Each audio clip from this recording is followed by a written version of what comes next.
Plusieurs milliers de visiteurs et vous en faisiez peut-être partie.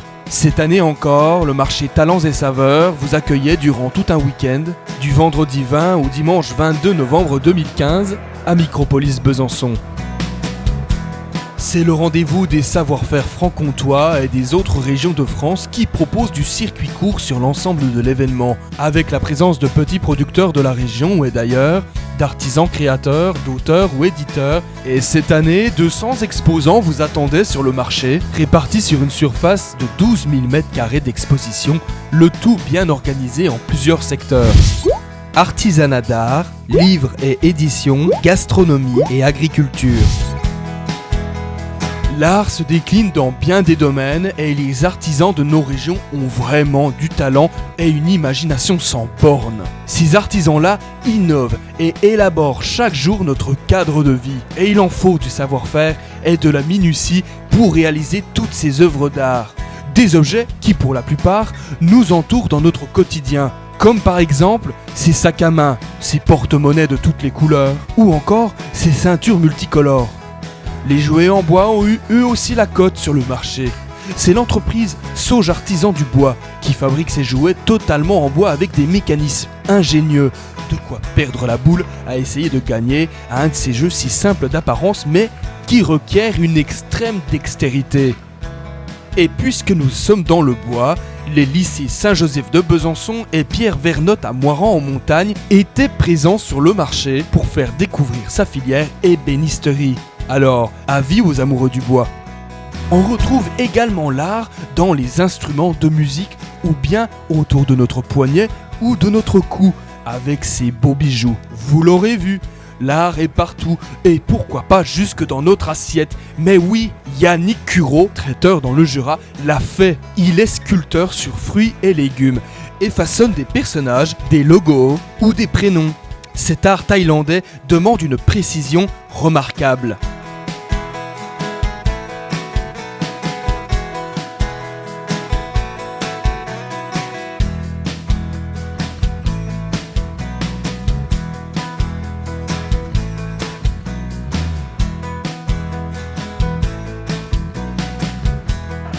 Vous aimez la lecture ? Vous aimez vous documenter sur votre région ? Eh bien, autant vous dire que cette année encore, vous aviez le choix. Les exposants sont venus de Bourgogne, de Lorraine, de Suisse et bien sûr de toute la Franche-Comté pour vous présenter des livres sur le patrimoine local, nouvelles et poésies, sciences humaines, histoire régionale, polar, thriller, jardinage, tradition suisse et bien d'autres encore. Comme le Comtois qui propose des recettes de cuisine franc-comtoise et qui fête cette année ses 5 ans d'existence. Un vaste choix de lecture pour petits et grands. Et si vous avez de vieux livres chez vous dont vous ne vous servez plus, ne les jetez pas. Vous pouvez faire de vos livres un élément décoratif. On appelle ça de la sculpture sur livre. Notre visite continue et nous entrons maintenant dans le secteur de la gastronomie et il était difficile de ne pas succomber aux délicieuses odeurs de cuisine et de spécialités régionales en tout genre. Sur le marché Talents et Saveurs, vous aviez la possibilité de déguster un grand nombre de produits de Franche-Comté, mais aussi d'autres régions. À savoir que tous les exposants du pôle gastronomie sont tous des producteurs et non des revendeurs-distributeurs. Tous sélectionnés par Micropolis en fonction d'une charte très précise. Ils ont donc fabriqué eux-mêmes leurs produits.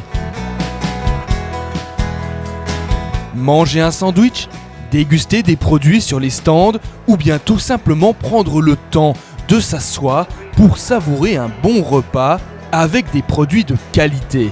Vous avez pu découvrir ou redécouvrir des spécialités comme la fameuse et traditionnelle soupe au pois du Haut-Doubs, composée de pois cassés, de carottes, de jambon et de saucisses. Une soupe nourrissante et appétissante, n'est-ce pas ?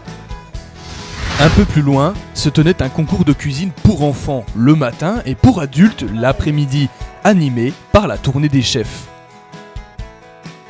Les enfants devaient réaliser des pizzas avec des ingrédients que proposait le chef. Et on peut dire qu'ils se sont vraiment bien débrouillés. Même topo pour les adultes. Réaliser un plat à base d'ingrédients que le chef a sélectionnés. Par équipe de 2, ils devaient gérer à la fois la pression, la recette et le temps limite qui leur était donné. Une seule équipe a gagné, mais toutes les assiettes sont magnifiques et alléchantes. Enfin, nous arrivons dans le secteur agricole de talents et saveurs, avec un programme bien chargé pendant tout le week-end. Spectacle de chevaux de trait comtois, découverte de tout le matériel agricole, prix de la championne adulte et de la meilleure fromagère, prix de la meilleure mamelle et un concours où les enfants et les jeunes présentent leurs vaches. Ce sont de jeunes gens qui se destinent à devenir éleveurs.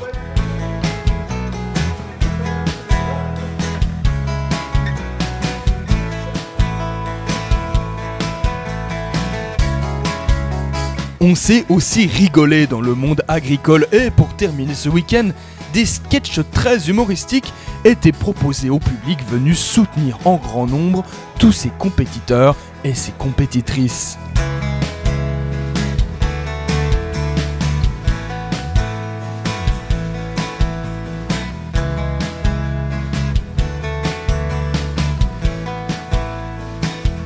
Si tous les exposants ont aimé participer à ce marché, qu'en est-il des visiteurs ?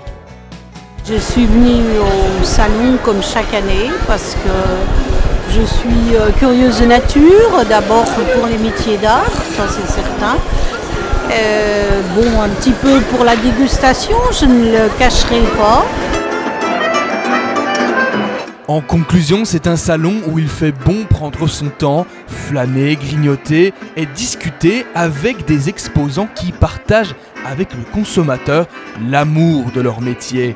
Un beau et grand marché pour mettre en valeur le travail des uns et des autres. Alors rendez-vous en novembre 2016 sur ce marché pour découvrir encore plus de talents et encore plus de saveurs.